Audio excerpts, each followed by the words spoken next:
আসসালামু আলাইকুম গাইস, আশা করি সকালে ভালো আছেন। আমিও ভালো আছি। আমি আছি আপনাদের সঙ্গে সাকিব। তো আজকে চলেন দেখা যাক তেলের পাম্পে কি পরিমাণ ভিড়। তেলের পাম্পে পুরাই আগুন।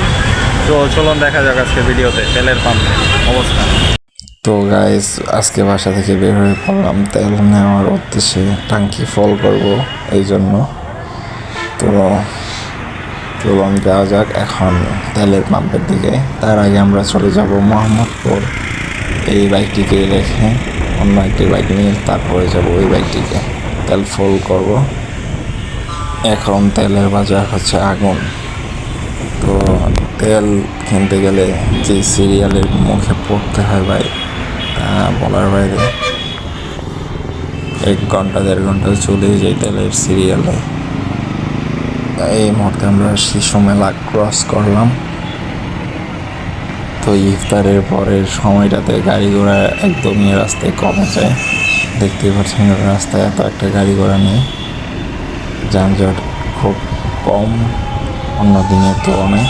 কিন্তু ইফতারের আগ মুহূর্তে যেই যানজটের অবস্থা হয় রাস্তাগুলোতে, খুবই খারাপ লাগে। যখন আপনি ইফতারের আগে কোথাও যাবেন তখন বাসে বসে থেকে আপনি টায়ার্ড হয়ে যাবেন ভাই। আমরা এই মুহূর্তে চলে এসেছি সোহরাওয়ার্দী মেডিকেল কলেজ হসপিটালের সামনে। ভাই হ্যাঁ ভাই ভাই টান দিবে কিন্তু তাই নাকি আমি তাইলে নিচে রাখলাম। অনেক সাবধানে রাখিস, ঠিক আছে। টান দিলে গেল গা। তো আমার সঙ্গে আছে ইমরান ভাই। ইমরান ভাই আমাকে সাবধান করছিল যে বাইক থেকে ফোন টান দিয়ে নিয়ে যায়। তো আমাকে সাবধান করে দিচ্ছিল যে ফোন আপনি এমনভাবে রাখেন যাতে ফোন না নিতে পারে। এই কথাই আমাকে বলছিল যে ফোন টান দিয়ে নিতে পারে ভাই, একটু সাবধানে থাকেন।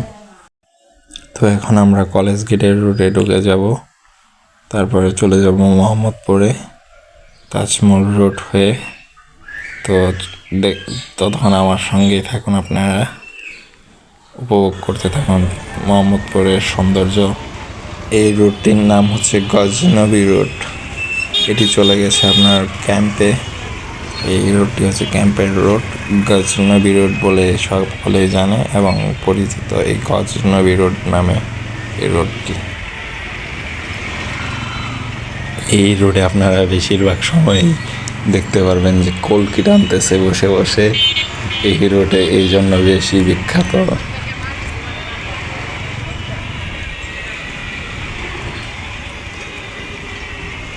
সামনে যে আইল্যান্ডটি দেখছেন এটি হচ্ছে মোহাম্মদপুর কলেজ। এই সাইডটিতে হচ্ছে মোহাম্মদপুর কলেজ। আমরা এখন ক্যাম্পের সীমানায় চলে এসেছি। এখান থেকে শুরু হচ্ছে ক্যাম্প, জেনেভা ক্যাম্প।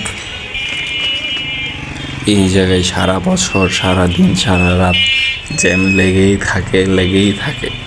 সব সময় এই জায়গায় আপনারা এসে জ্যাম পাবেনই 100%।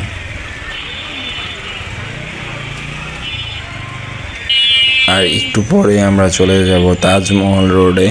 ওইখানে হচ্ছে আপনার ছিনতাই গাড়ি। আমি সন্ধ্যার সময়, এই রোজার সময় গত বছর আপনার আমি আসতেছি, তারপরে আপনার করছে, হ্যাঁ, রাস্তা খালি ফাঁকা।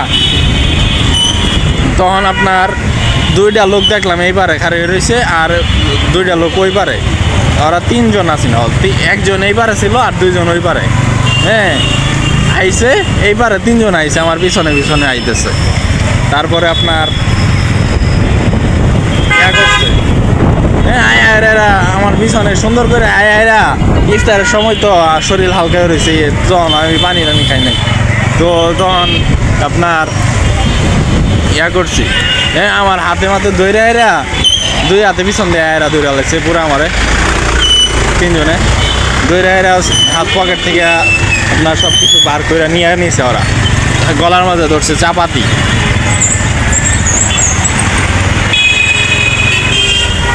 এই হচ্ছে অবস্থা। মোহাম্মদপুরে এরকম ঘটনা প্রায়ই ঘটে, কিন্তু আমার সাথে ওই ফার্স্ট ঘটলো। আপনাদেরকে এই প্লেসটি দেখিয়ে দেব কোন জায়গায় আমাকে ঠেক দিয়েছিল। তো আপনারা ওয়েট করেন। মোহাম্মদপুর থেকে বের হয়ে যাওয়ার সময় আপনাদেরকে এই পথটা দেখাবো।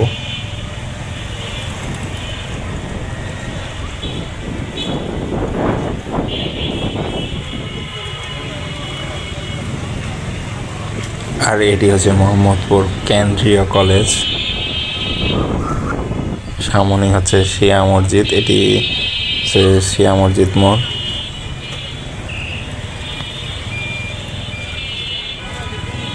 আর এই রাস্তাটি চলে গিয়েছে হচ্ছে শ্যামলীর দিকে, আর এটি হচ্ছে মোহাম্মদপুর দিকে চলে গিয়েছে মেন মোহাম্মদপুর। তো আমরা চলে এসেছি বাইক নিতে ভাইয়ের বাসায় একটু সামনে। তো এখন আমরা বাইক নিয়ে বের হয়ে যাব একটু পরে। তো এই রাস্তাটিতে হচ্ছে আমাকে ঠেক দিয়েছিল, আপনাদেরকে বলেছিলাম যে ওই রাস্তাটুকু দেখাবো, যে এই রাস্তায় আমাকে ঠেক দিয়েছিল ছিনতাইকারীরা। আর এই রাস্তাটির নাম হচ্ছে আওরঙ্গজেব রোড। এখানে আপনাদের সকাল 12টা পর্যন্ত, সকাল ভোর থেকে 12টা পর্যন্ত হাট বসে থাকে, আপনারা সব কিছুই পেয়ে যাবেন। আমার আরেকটি ভিডিওতে রয়েছে এখানকার বাজার সম্পর্কে সম্পূর্ণ ভিডিও, আপনারা চাইলে দেখে আসতে পারেন।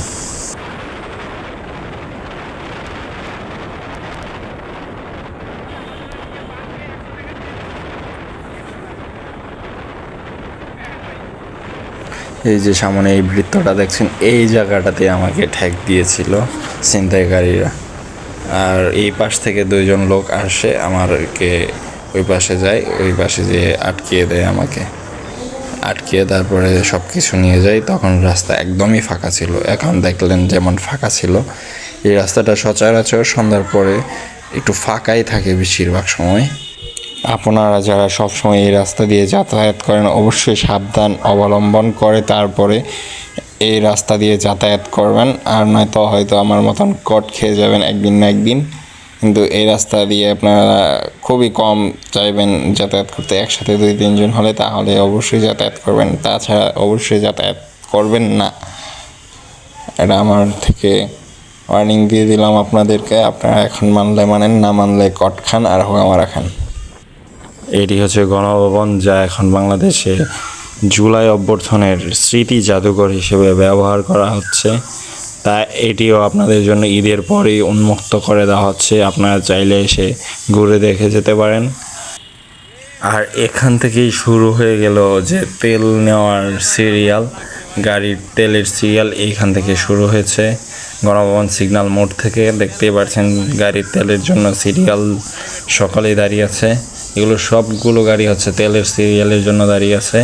আমাদের বাইকের সিরিয়াল কোথায় গিয়ে ঠেকে দেখি, চলেন দেখা যাক বাইকের সিরিয়াল কোথায় কোথায় কোথায় কোথায়, এখনও পাচ্ছি না। এই যে বাইকের সিরিয়ালে চলে আসলাম।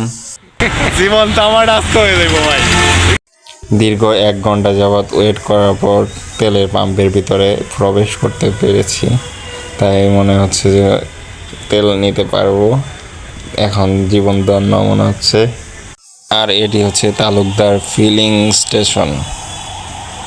তো এখন আমরা তেল নেব একটু পরে, বাইকে তেল নিয়ে তারপরে চলে যাব বাসায়। অনেকক্ষণ দাঁড়িয়ে থাকার পর আজকে তেল নিতে পারছি, এটাই মনে হচ্ছে সফলতা। সকালেই তেলের জন্য হাহাকার লেগে গেল ঢাকায়, দেখতেই পাচ্ছেন তেল আর তেল। এখন ভাই তেল নিবে, ইমরান ভাই তেল নেওয়ার পরে বাসায় চলে যাব। মাত্র 600 টাকার তেল দিচ্ছে বাইককে, প্রত্যেকটি বাইককে। আগুন ডালতেছে আগুন।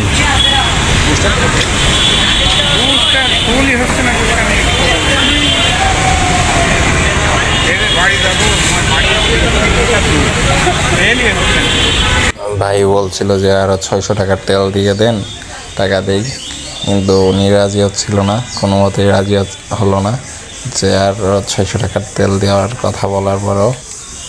তো মাত্র 600 টাকার তেল নিয়ে ফিরে যেত। আজকে এই পর্যন্তই। সকালে ভালো থাকবেন, সুস্থ থাকবেন, আমার জন্য দোয়া করবেন এবং চ্যানেলটি সাবস্ক্রাইব না করে থাকলে অবশ্যই সাবস্ক্রাইব করে দিয়ে যাবেন। আসসালামু আলাইকুম।